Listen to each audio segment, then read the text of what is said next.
ImportError, no module name scikit-learn.cross_validation. I am using Python 2.7 in Ubuntu 14.04.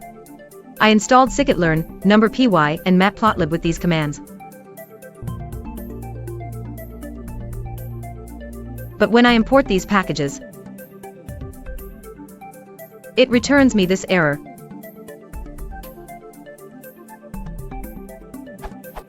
What I need to do?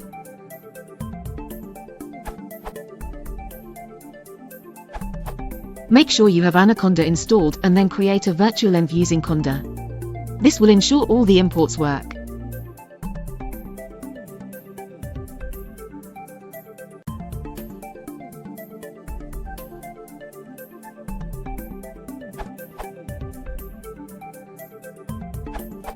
It must relate to the renaming and deprecation of cross-validation submodule to model_selection. Try substituting cross-for validation to model_selection.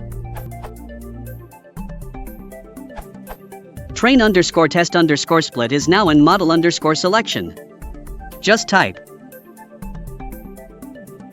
It should work.